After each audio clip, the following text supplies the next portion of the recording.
warahmatullahi wabarakatuh. Selamat bertemu kembali dengan saya, Siti Malihatun Batiriah. Salam sehat, bahagia, dan sukses selalu.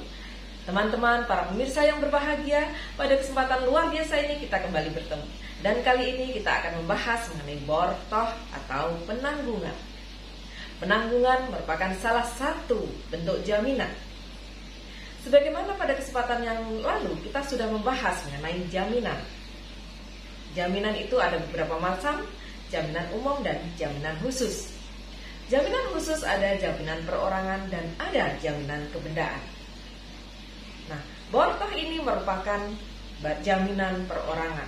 Jaminan perorangan itu bisa jaminan perorangan dalam arti perorangan, orang perorangan, bisa juga perusahaan. Bisa corporate garansi maupun personal garansi. Corporate garansi berarti jaminan perusahaan. Dan personal garansi berarti jaminan perorangan. Lalu apa sebenarnya bortoh ini? Tentu kita tidak asing lagi. Dalam kehidupan sehari-hari kita sering mendengar kata bortoh. Kita sering mendengar mengenai penjamin atau penanggung di sini. Mengenai definisi bortoh atau penanggungan, kita bisa melihat di dalam pasal 1820 Kitab Undang-Undang Hukum Perdata. Di situ dikatakan bahwa penanggungan adalah suatu perjanjian dengan mana seorang pihak ketiga demi kepentingan kreditur atau pihak berpiutang menjamin atau berjanji akan melaksanakan kewajiban debitur jika debitur sendiri wan prestasi atau tidak melaksanakan kewajibannya. Jadi di sini terlihat bahwa dari pasal 1820 bahwa penanggungan itu merupakan salah satu jaminan. Dan fungsinya apa? Fungsinya adalah untuk menjamin pelaksanaan prestasi debitur kepada kreditur, untuk menjamin keamanan piutang kreditur. Dan di sini ada suatu perjanjian antara siapa? Antara penanggung dengan kreditur. Bahwa di sini penanggung akan melaksanakan kewajiban debitur jika debitur sendiri tidak melaksanakan kewajibannya. Kemudian sifat-sifat penanggungan atau bortoh ini adalah antara lain sebagai perjanjian asesor. Di dalam Kitab Undang-Undang Hukum Perdata dikatakan bahwa tiada perjanjian penanggungan kalau tidak ada perjanjian pokok yang sah. Ini menunjukkan bahwa perjanjian penanggungan itu merupakan perjanjian asesor atau perjanjian tambahan dari perjanjian pokok. Sehingga perjanjian penanggungan ini baru ada kalau ada perjanjian pokok terlebih dahulu. Jadi ada atau tidak adanya perjanjian penanggungan tergantung dari ada atau tidak adanya perjanjian pokok. Namun demikian di sini ada pengecualian. Dikatakan bahwa namun dapatlah seorang mengajukan diri untuk menjadi penanggung meskipun perikatan itu dapat dibatalkan dengan suatu alasan mengenai diri pribadi debitur.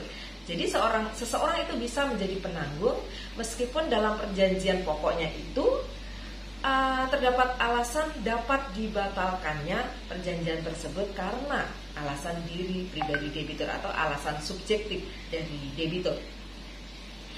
Selanjutnya, penanggungan itu juga sifatnya adalah subsidiar. Artinya, seorang penanggung baru akan melaksanakan kewajiban debitur jika debitur sendiri tidak melaksanakan kewajibannya. Dan dalam hal ini, ada hak dari penanggung untuk meminta supaya benda-benda milik debitur digunakan terlebih dahulu untuk melaksanakan kewajiban debitur sebelum penanggung sendiri akan melaksanakan kewajibannya.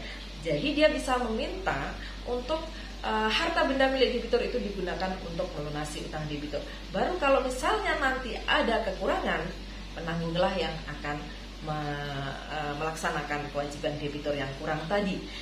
Kemudian perjanjian penanggungan itu tidak dapat, jadi seseorang itu tidak boleh mengikatkan diri untuk lebih daripada perjanjian pokoknya. Dalam perjanjian penanggungan itu tidak boleh lebih berat syaratnya atau lebih besar daripada perjanjian pokoknya. Di dalam KUH Perdata dikatakan bahwa seorang penanggung tidak dapat mengikatkan diri untuk lebih maupun dengan syarat-syarat yang lebih berat daripada perjanjian pokoknya sendiri. Contohnya, ada suatu perjanjian pokok, A utang kepada B sebesar 100 juta rupiah. Kemudian ada seorang penanggung menjamin akan melaksanakan kewajiban debitur sebesar 150 juta rupiah. Nah, ini tidak boleh karena lebih tinggi daripada perjanjian pokoknya. Tetapi dia bisa membuat suatu perjanjian untuk menjamin atau menanggung kurang dari perjanjian pokoknya. Misalnya tadi perjanjian pokok 100 juta, jadi bisa menjamin hanya 50 juta misalnya. Kemudian perjanjian penanggungan dapat diadakan tanpa atau dengan sepengetahuan dari debitur. Mengapa demikian? Kenapa boleh diadakan perjanjian penanggungan tanpa ada sepengetahuan dari debitur? Karena perjanjian penanggungan itu gunanya atau kepentingannya adalah untuk kreditur, untuk kepentingan dari kreditur. Sehingga di sini perjanjian tersebut dibuat antara penanggung dengan kreditur. Dan di sini untuk kepentingan kreditur, supaya kreditur itu yakin bahwa piutangnya akan kembali sesuai dengan perjanjian. Supaya di sini kreditur bisa mendapatkan hak-haknya kalau nantinya debitur itu tidak melaksanakan kewajibannya. Jadi untuk menjamin pelaksanaan prestasi debitur kepada kreditur, dan di sini perjanjiannya itu antara penanggung dengan kreditur dan untuk kepentingan dari kreditur. Kemudian jika penanggung meninggal dunia, maka kewajibannya akan diteruskan oleh ahli warisnya. Jadi kalau misalnya seorang penanggung sudah ada perjanjian penanggungan dan ternyata kemudian si penanggung ini meninggal dunia, maka kewajiban-kewajibannya itu akan beralih kepada ahli warisnya. Nah, ini seperti halnya dalam pewarisan pada umumnya, bahwa semua hak maupun kewajiban-kewajiban dari seseorang yang meninggal dunia akan beralih kepada ahli warisnya. Bentuk perjanjian penanggungan. Penanggungan utang tidak dipersangkakan, tetapi harus diadakan dengan suatu pernyataan yang tegas. Jadi bahwa perjanjian penanggungan itu tidak boleh hanya disangkakan, dipersangkakan. Harus ada pernyataan tegas dari penanggung bahwa dia menjamin akan melaksanakan kewajiban debitur kepada kreditur. Itu harus ada pernyataan yang tegas dari penanggung. Ini bukan berarti bahwa perjanjian penanggungan itu harus dibuat dalam bentuk tertulis. Bisa lisan, bisa juga tertulis. Namun meskipun lisan maupun tertulis, ini harus ada pernyataan secara tegas bahwa seorang penanggung itu menjamin akan melaksanakan kewajiban debitur kepada kreditur. Namun demikian, kalau diadakan dalam secara tertulis, itu akan lebih mudah untuk pembuktiannya. Jadi dalam bentuk tertulis, kalau dibuat dalam bentuk tertulis, maka mempunyai fungsi ganda di sini. Yang pertama adalah sebagai alat bukti kalau suatu saat terjadi hal-hal yang tidak diinginkan. Misalnya ada suatu sengketa di kemudian hari antara para pihak. Kemudian juga bisa berisi dengan tentang hal-hal mengenai perjanjian penanggungan tersebut. Misalnya mengenai hak-hak dari kreditur, kemudian hak-hak dari penanggung, itu bisa dicantumkan di dalam perjanjian penanggungan kalau itu dibuat dalam bentuk tertulis. Kemudian ada syarat-syarat tertentu untuk menjadi seorang penanggung. Ada 3.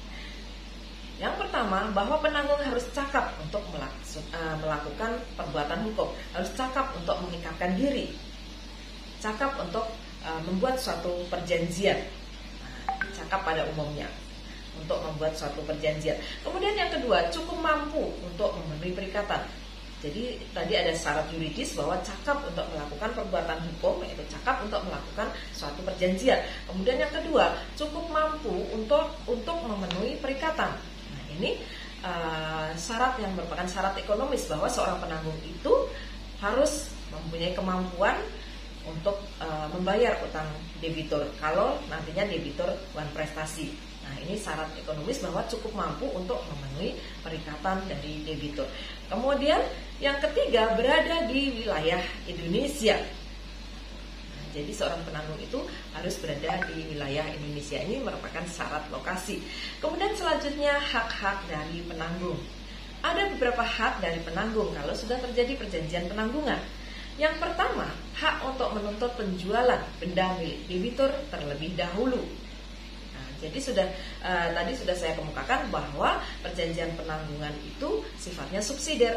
Jadi di sini punya hak si penanggung ini untuk meminta supaya benda-benda milik debitur digunakan untuk melunasi kewajiban debitur terlebih dahulu.